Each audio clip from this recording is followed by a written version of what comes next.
Pada episode kedua ini, dimulai dari seorang anak perempuan yang bernama Wonjong. Ia berinisiatif membebaskan kedua anak setengah iblis tersebut, yaitu Sifan dan Gungtan, karena tak tahan akan perlakuan para biksu pada keduanya. 놀랐어? 빨리 나가자. 지금밖엔 기회가 없어. Setelah mereka bebas, Wonjong yang terkena gigitan dari Sifan, yang sebenarnya ia menggigit tanpa ia sadari. Karena kehabisan darah, ia pun akhirnya jatuh pingsan. Yang pada akhirnya mereka kembali ke kuil yang kemudian keduanya mendapat hukuman. Malamnya Wonjong kembali menghampiri mereka. Ia pun menyesal akan kecerobohan yang dilakukannya, yang menyebabkan kedua anak tersebut mengalami penderitaan. Rupanya maksud kedatangan Wonjong, ia ingin berpamitan untuk mendirikan sebuah perisai dan membutuhkan waktu latihan yang cukup lama, yang setelahnya ia berjanji akan kembali untuk menyelamatkan keduanya. 치려면 수행을 해야 하거든. 누가 올 거야? 내가 꼭 너희를 구하러 올게. Kemudian scene beralih di masa sekarang, yang dimana sang paman dari Miho melakukan pertemuan dengan Pastor Giovanni. Rupanya terungkap bahwa sang paman mengetahui sebuah ramalan tentang Won Miho sebagai vokasi dan seorang penyelamat yang selama ini ia lindungi, yang kekuatannya akan bangkit tepat ketika kegelapan akan melahap dunia. Setelahnya sang paman pun akan segera memperkenalkan si pastor eksentrik ini pada Miho. Namun si pastor tak hanya ingin bertemu dengan Miho saja, ia juga ingin mengetahui pria kegelapan yang disebutkan dalam ramalan. 지키고 또 깨우고 지키는 것도 깨우는 것도 쉽지 않을 것을. 옥미호 씨, 저도 빨리 만나고 예언서에 나와 있는 검은 옷의 산.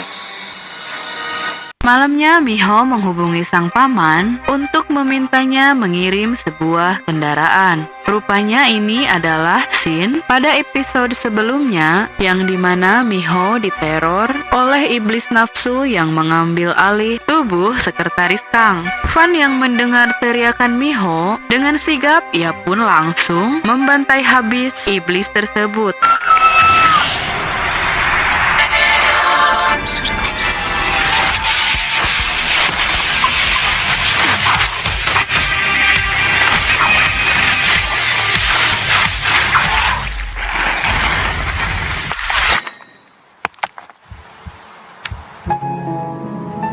아가씨, 괜찮으세요? Setelahnya Miho pun berniat untuk pergi meninggalkan Pulau Jeju karena tidak tahan akan kejadian mistis yang dialaminya. Kemudian scene beralih pada seorang pria misterius yang terlihat melukai tangannya sendiri, yang dimana darahnya ia alirkan pada sebuah batu. Hal ini sepertinya sama pada episode sebelumnya ketika sepasang pengantin mendapati sebuah batu yang terlihat darah mengalir pada batu tersebut, yang pada akhirnya sepasang pengantin dirasuki iblis nafsu. Sama halnya dengan kejadian kali ini, yang dimana kepulan asap tersebut mengarah ke sebuah bandara dan merasuki seorang polisi, yang secara kebetulan Miho telah sampai di bandara. Namun ia malah diminta pihak bandara untuk menunggu seseorang yang akan menjemputnya di sebuah ruangan. Kemungkinan sih pamannya, karena sepertinya orang-orang di bandara telah diusut oleh ayahnya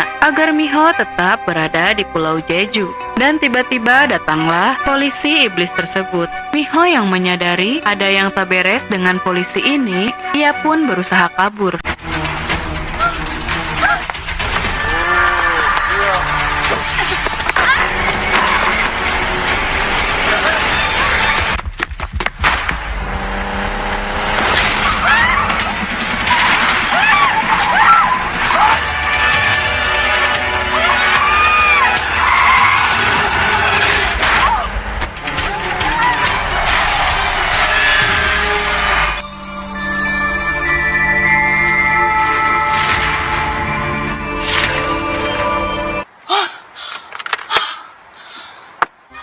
Rupanya si iblis tetap kekeh mengejarnya. Miho pun pergi untuk bersembunyi di suatu tempat. Namun pada akhirnya keberadaannya diketahui dan lagi-lagi si Fan datang untuk menolongnya. Hingga keduanya pun baku hantam. Akan tetapi, karena si Fan terlalu kuat, iblis tersebut berhasil dikalahkan dengan mudah dan kembali menjadi sebuah batu kecil. Sama seperti scene sebelumnya ketika ia mengalahkan iblis nafsu yang merasuki sekretaris Kang.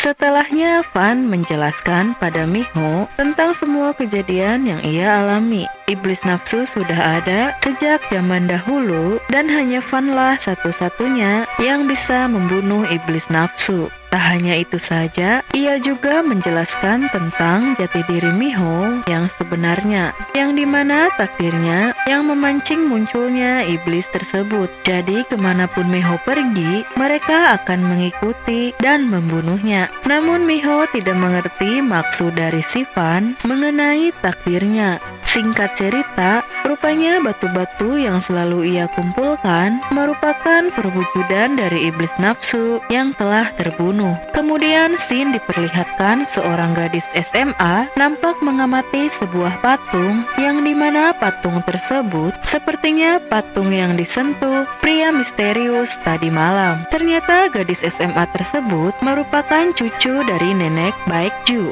Ia bernama Yeongji dan ia tidak menyukai kehadiran Fan, pria yang tidak ia kenal, yang ia anggap selalu makan seenaknya saja. 아니야? 네가 지인이야? 지인이야? 돈 놓고 가요. 안 그럼 절대 안 보내줘. 이 아주방이 진짜! Beralih ke Giovanni yang sedang melakukan penyelidikan terkait munculnya iblis nafsu, serta ia pun menanyakan tentang keberadaan si Fan pada paman Miho yang ia anggap sebagai pria kegelapan, yang rupanya dahulu paman Miho pernah sekali bertemu dengannya. Namun ketika bertemu, ia malah ketakutan karena melihat kesadisannya saat membantai para iblis nafsu. 내가 제주에 처음 왔을 때 딱 한 번 무기는 뭐 써요? 막 정염기로 막 변신하고 그러나? 바뀔 수도 있어. 아, 신부님, 공포, 호러, 액션.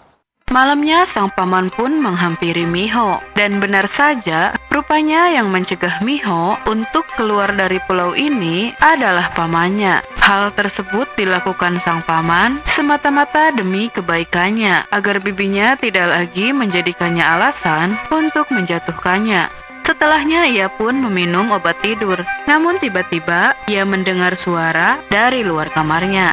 Rupanya si Fan usai membunuh iblis nafsu. Sontak hal tersebut membuat Miho nampak ketakutan. Terlebih lagi, ia merasa dilema akan kehidupannya yang penuh derita atau harus mati dengan cara yang menyakitkan. Alhasil ia pun ingin melakukan kerjasama untuk menjadikan Fan sebagai pengawal pribadinya. Pada awalnya Fan menolak karena menurutnya hal tersebut tidaklah penting. Namun ketika Miho tiba-tiba mengantuk karena usai meminum obat tidur, ia melihat luka pada tubuh Miho. Hal tersebut membuatnya semakin yakin bahwa Miho sebenarnya merupakan reinkarnasi dari seorang gadis kecil di awal scene tadi yang bernama Wonjong. Dan pagi harinya, Miho pun merasa senang karena akhirnya Fan mau menyetujui permintaannya. 돈이 왜 싫어?